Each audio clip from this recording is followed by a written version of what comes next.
So our next session is a panel on microfinance, microfinance macro returns, the reality of investing in Africa's microfinance sector. And it's going to be moderated by Wayne Hennessy Barrett, who's the founder and CEO of 4G Capital. It's an award-winning African fintech delivering microloans and enterprise training to power MSME growth.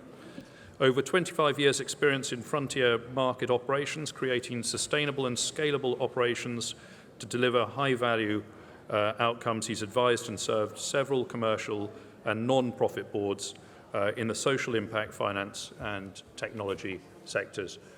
Wayne. Well, ladies and gentlemen, thank you very much. And I'm sure you'll agree with me what a pleasure it is to actually be at a physical event again where we can see one another. And so on a personal and a professional level, please join me in thanking Rupert, Claire, and all the team who've put this wonderful event together. Please give them a round. Oh, we can do better than that. Come on, a proper round. There, tremendous. Grand. A very polite and respectful notice. If you have to duck out, and we all do, would you mind just shutting the door at the back as you slink away? Because it can be quite distracting at the back. So, as Rupert said, I'm Wayne Hennessy Barrett. I'm the founder of 4G Capital. And we help small businesses to grow in Kenya and Uganda by blending microloans with enterprise training. Clearly you would expect me to champion and be a proponent of the reason why you should be getting behind financial inclusion in Africa, not only because of the scale of the challenge to be addressed, but also the enormous returns that can be made as the industry develops and grows. And so I've got a tremendous lineup here, all of whom are domain experts and all have a very unique perspective to bring to the conversation. So I'm going to allow them to introduce themselves because they can do it a lot better than me. But Melina, welcome. Arnaud Ventura, Tim Nui, and Obina Onunkwo. Please welcome. Thank you. So, can we hear you, Melina? I'm not so sure. Yeah. Okay. We got sound? It's working. I think it's working. Okay. So, Melina, please tell us about yourself. Yeah. First, I'm very glad to be here. I think we are kicking off our physical networking. So very happy to be here. I'm working in Bio. Bio is the Belgian investment company for developing countries. So easier. Bio is the Belgian DFI. So basically, we are focused on supporting the private sector in emerging countries. I'm working at the financial institution team. The financial institution team basically covering debt and equity investments in financial institutions, whether there is microfinance, but also banks, leasing companies, non-banking financial institutions. Fantastic. Welcome. Obina. Yeah. Obina Onunkwo from Lagos, Nigeria, co-founder of Popo Group and also the MD of the Microfinance Development Company Limited. Microfinance Development Company Limited is the industry initiative of the National Association of Microfinance Banks. Private sector came together, 36 banks, and floated an SPV to help source funding for mid-sized MFBs in the country. Fantastic. Welcome. Tim. So my name is Tim. I started Finclusion a few years back and still run it. We provide digital financial services to consumers and SMEs in a number of countries in Southern and Eastern Africa. Fantastic. And Arnaud. So my name is Arnaud Ventura. I founded a couple of groups in microfinance. The first one was Planet Finance, about 20 years ago. More recently, I founded the Baobab Group, which is active mostly in Africa and China. And I joined Gojo, which is an investment company based in Japan, which is investing globally in financial sector with a lot of investment to date in Asia, but now we have a very active pipeline in Africa. Fantastic to have you all aboard. Welcome. So, kicking off the conversation, and I know it's the subject we're all sick of, but shaking off the hangover, pushing through the COVID persistent world, because I don't think that we're going to ever see the back of this wretched thing, but we have to learn to live with it. So let's talk first of all, how are non-deposit taking financial service providers, or indeed your own respective organizations, pushing through and learning with this new world that we have to still deliver results, but navigate the challenges? So Arnaud, if you wouldn't mind starting. So, I think it. I'm just landing this morning from India, where I was looking at a number of our partners there in India. Many of them, as you know, in India are pure non-deposit taking microfinance players. And I think, I guess what I'm going to say is could apply to many other sectors in microfinance. But in such a crisis and in a COVID context, the stronger are becoming stronger and the weaker are becoming weaker. So what I could see there in India is many of our partners that were already strong company before COVID, went through COVID quite easily, and were not affected by it, and actually are probably getting out of the crisis in a stronger.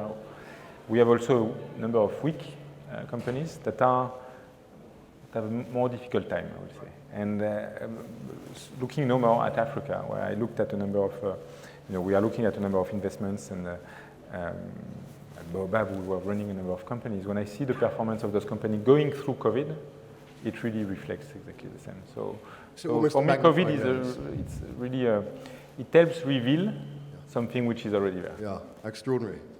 So almost a magnifying lens on the fundamentals of the company in the first place. Tim, what's your experience?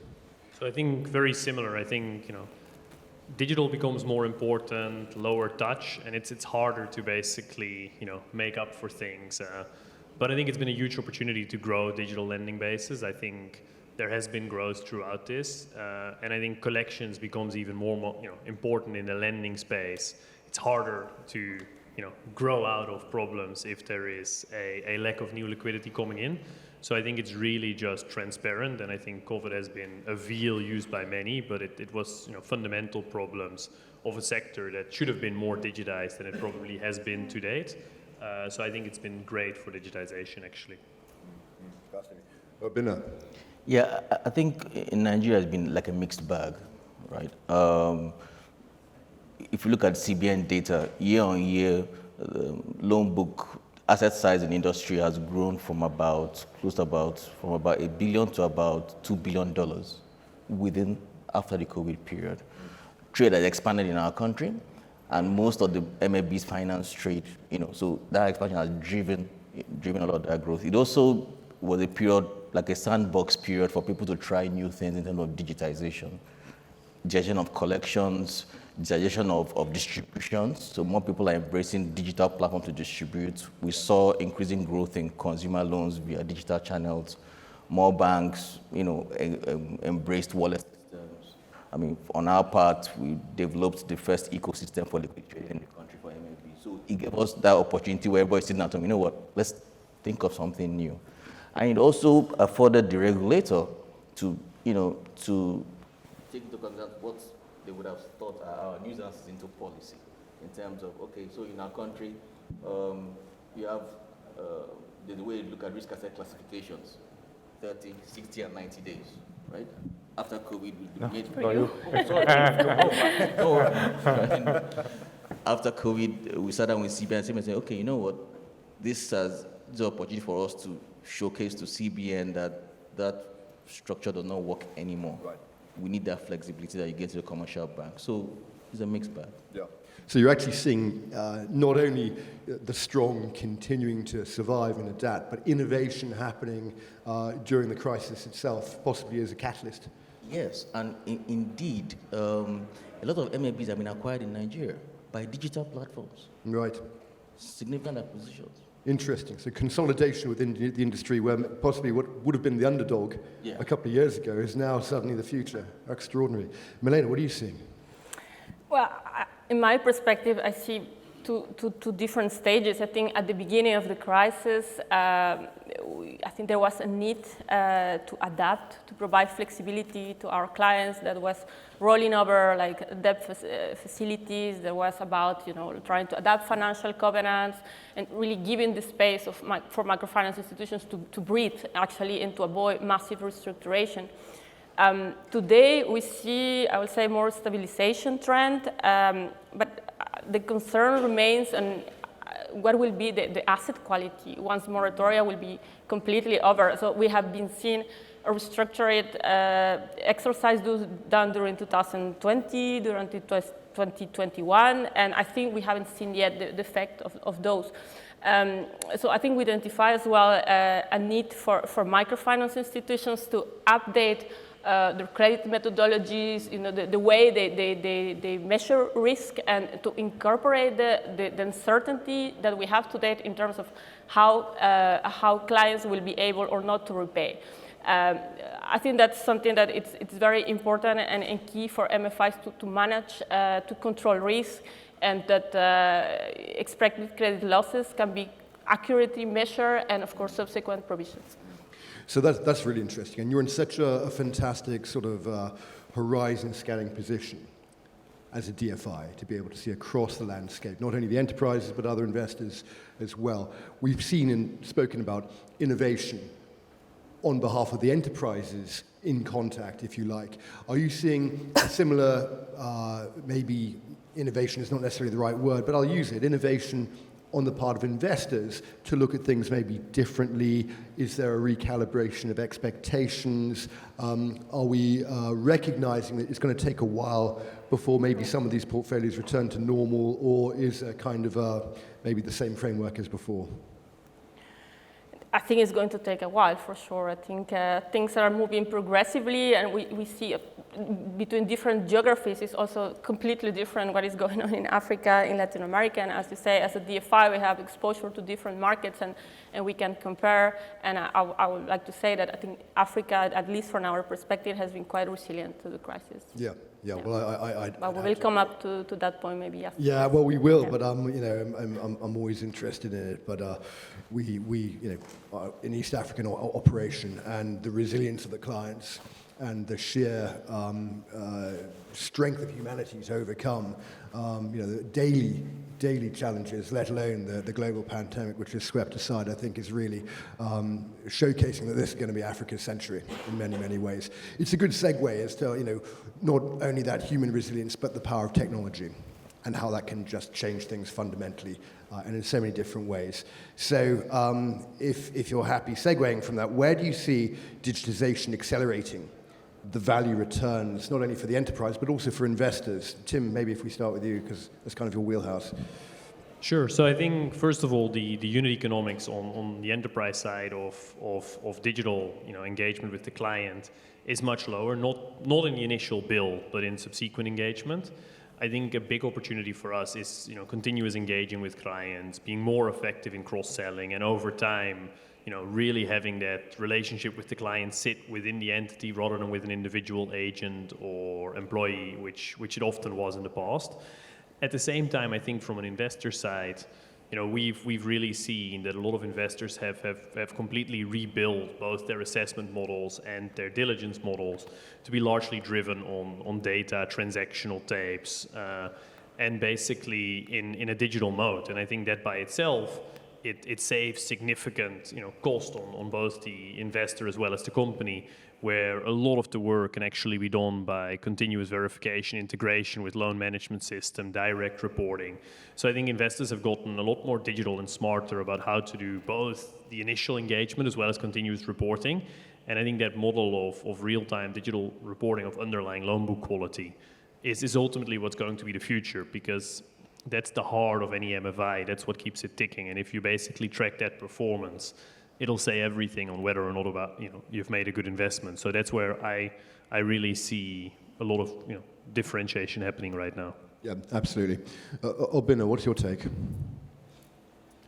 I think what Digitalization has done is to solve what I'll call the push factor, right? So you have companies in Nigeria that are deploying digital platforms to transform their microfinance banks. At the same time, you have the public that are not necessarily, used to digital products, right? And they still have the old analog phone. They don't have smartphones. Well, during COVID, everybody's on the same page, the activity at home, so you are forced to use the digital product. And then, Decides whether you like it or not. exactly. So from the consumer point of view, they are forced to embrace digitalization, and from the bank point of view, they are now able to profile those solutions to the consumer. So I know a bank in Lagos that throughout that period, they were doing transactions and everybody was working from home, right? And this is someone that used to, cash used to come to the bank, but now all their customers are doing transfers online, deploying technologies, using wallet systems. So digitalization is push and pull, but COVID provided a level playing ground for all of us to be in the same room at the same time. Right. Couldn't agree more. Melina, what are you seeing in terms of not only digitizing traditional ways of doing business, but the new sort of evolution, in the companies you're looking at?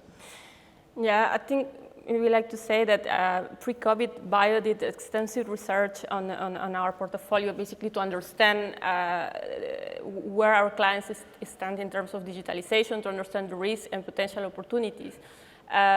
Of course, we are looking into probably update this research post-COVID. I think will be very, very interesting to be able to compare. I think one of the concrete findings was that, of course, all clients that answered this survey say that digitalization was a key topic for them. I mean, or they were planning to digitalize, or they were just starting to or thinking about it. So that was maybe one of the main conclusions. And something else that was quite interesting I would like to share is that by that time, a lot of financial institutions say that actually client uptake was a challenge for them. And I could say that, of course, now things have completely changed because clients have been forced to go digital, right? Because, of course, branches were closed and lockdowns, etc. So in a way, this challenge that was there pre-COVID is not there anymore. I would say that's in a nutshell, but I think something also that I would like important to highlight from this survey is the fact that we ask clients what was the rationale for digitalizing. And everybody say that they were looking for cost reduction, improving efficiency, etc.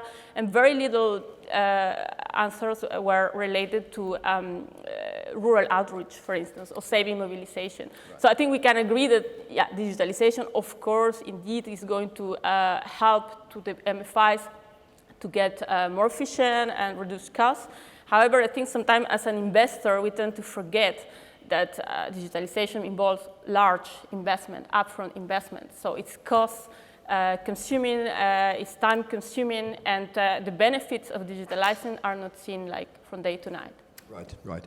And how are you approaching as investors technology diligence? Are you hiring in-house techies who know what to look for, or do you find yourself using third-party consultants who can, maybe talk about what's the latest development in technical architecture?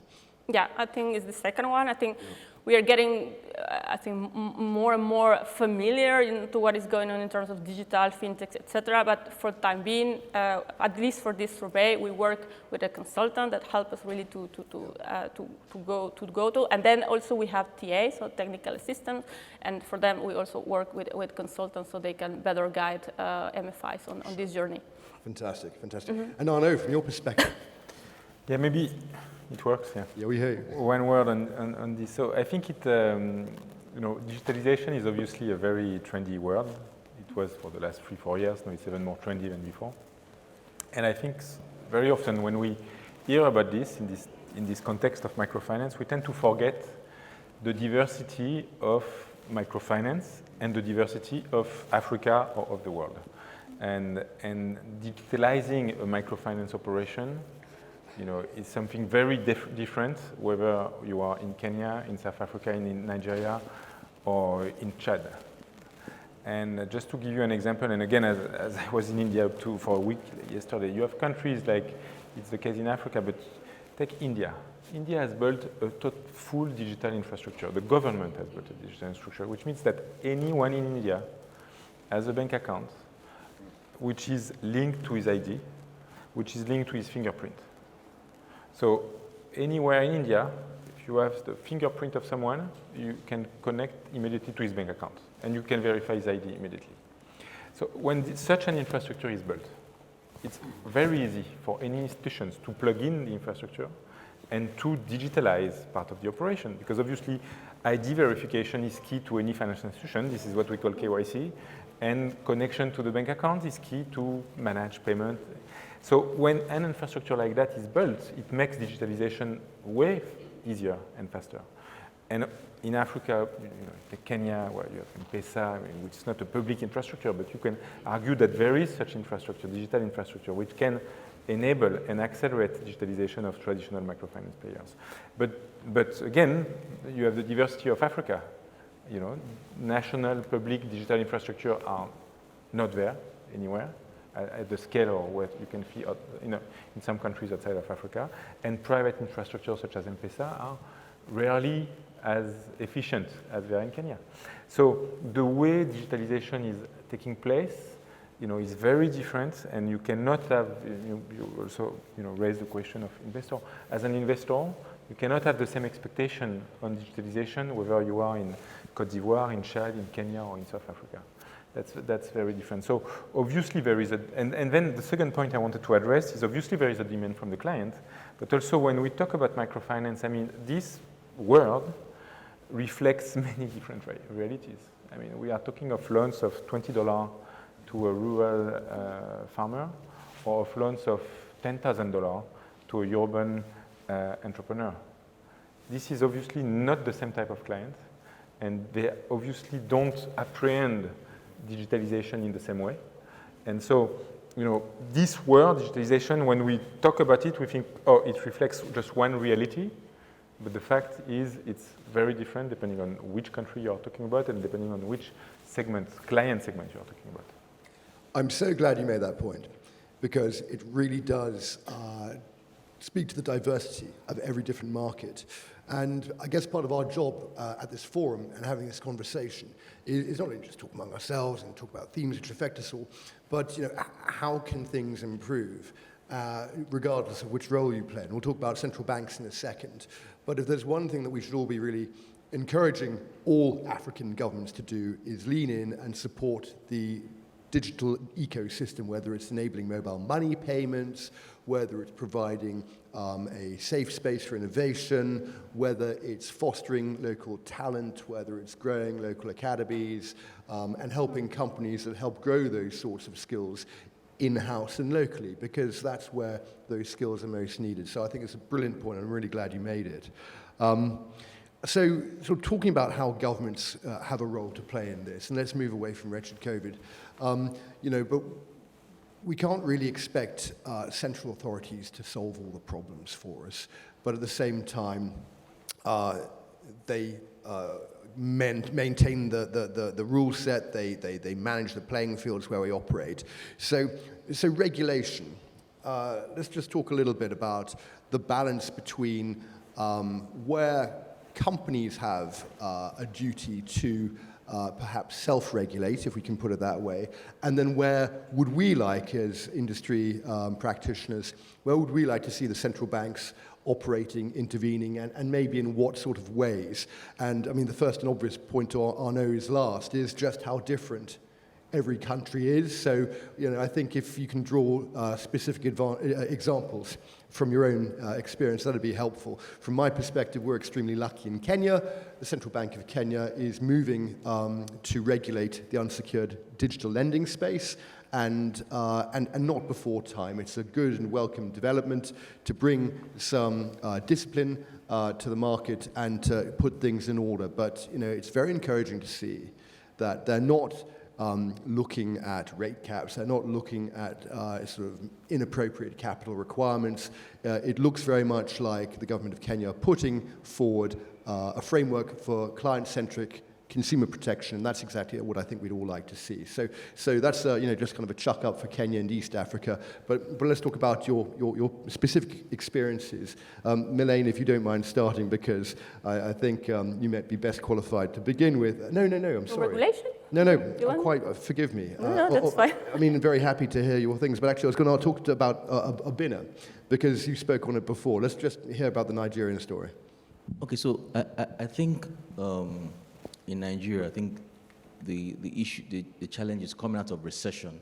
There's a particular amount of growth that the government needs to achieve.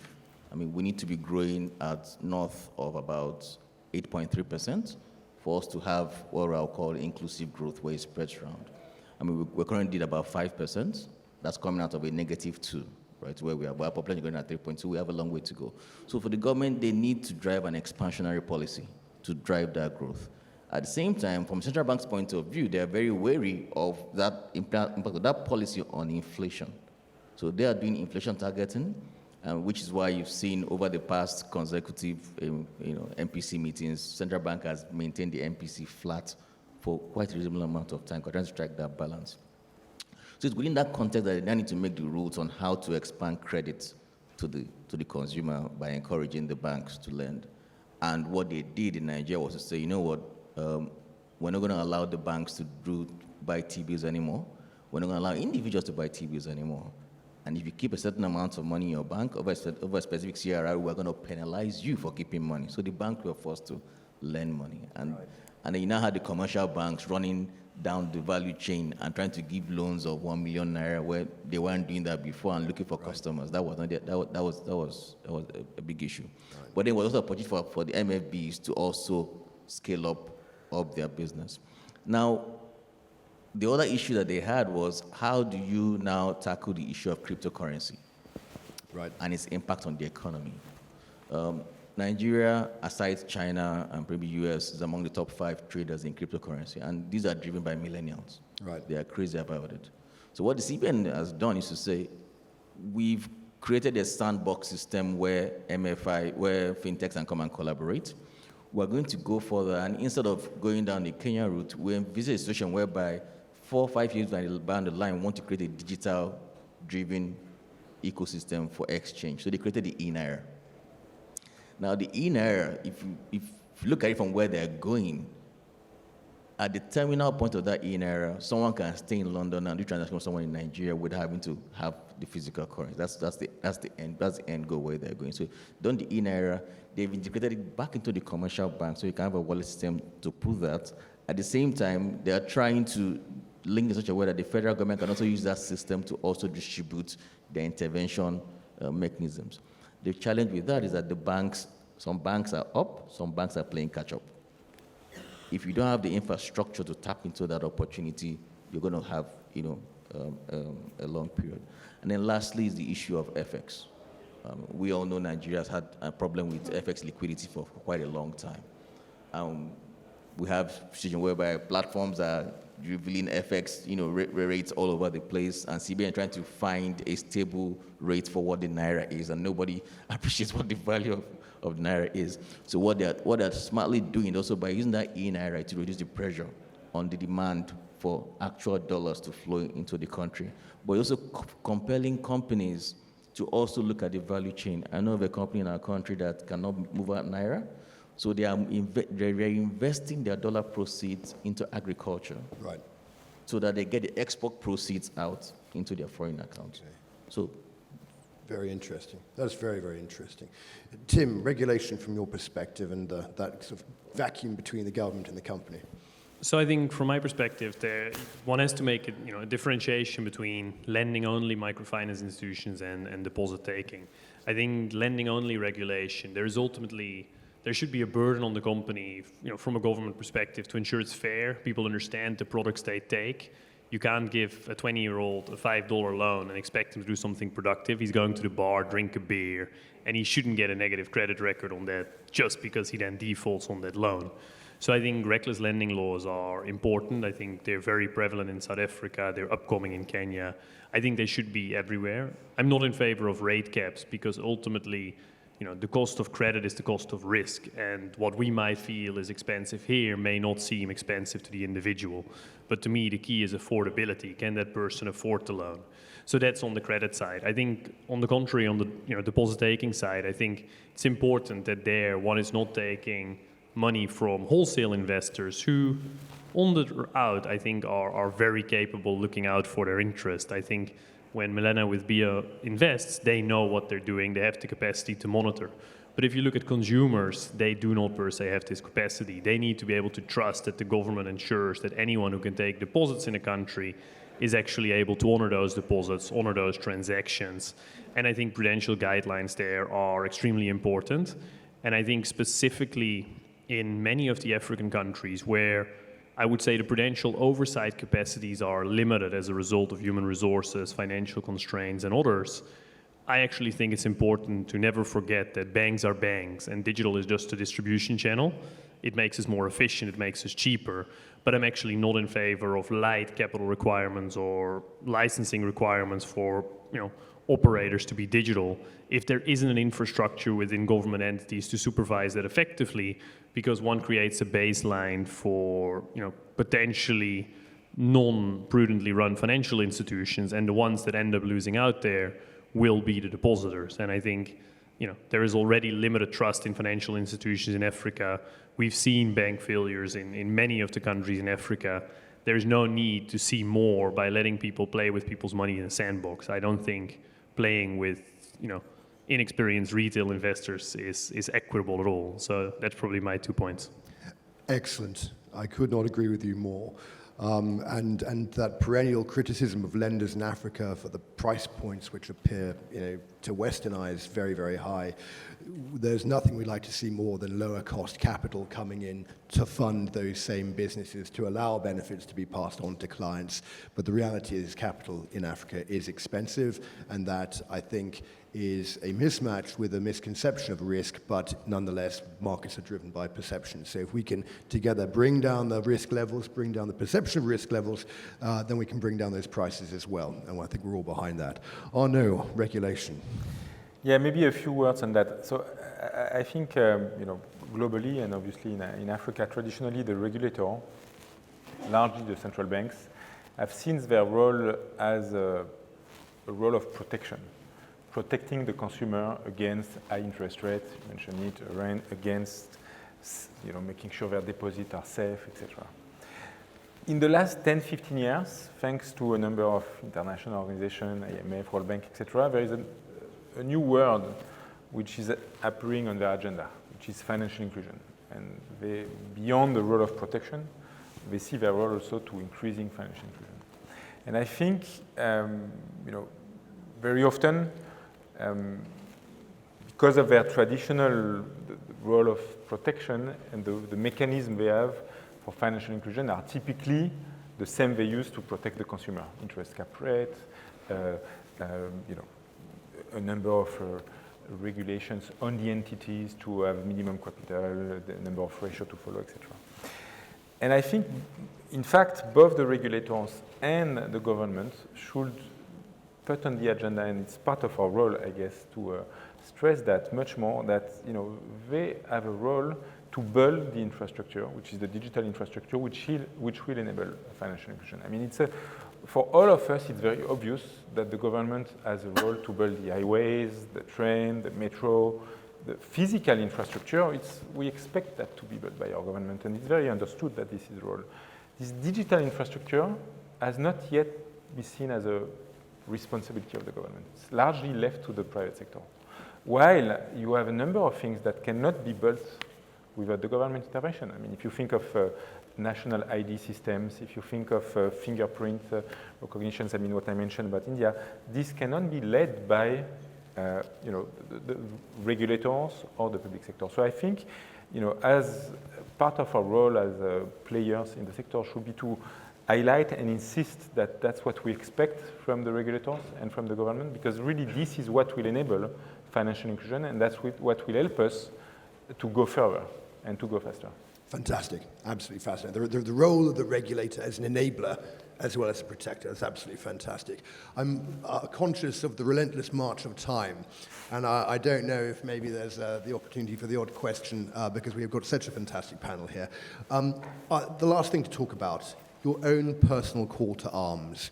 If you had a magic wand and there was one thing you could really cry out for to make a change in a positive direction, move the needle, it can be as esoteric as you like. what would be your biggest wish? And here's the fintech fairy now amongst us. Melina, what would be your number one call to arms? Yeah, I think in the short term, it will be protecting solvency. I think that's something very important. I think at the beginning, we see a lot of need of liquidity, but today, microfinance institution, of course, profitability is not where it used to be. You have an increase of risk. And of course, the growth, the expected growth of previous years are not going to be, they need to be adapted, of course, downwards, unfortunately. So I think it's important for MFIs to build up this buffer and to make sure to protect solvency, protect capital. And I think the second point will be, of course, digital transformation. And I think with COVID, of course, we have seen this as that COVID has definitely accelerated this. We see that financial institutions that were more mature in terms of digitalization perhaps were more comfortable, but I think they navigate the crisis better, let's say, than they were more resilient in that sense.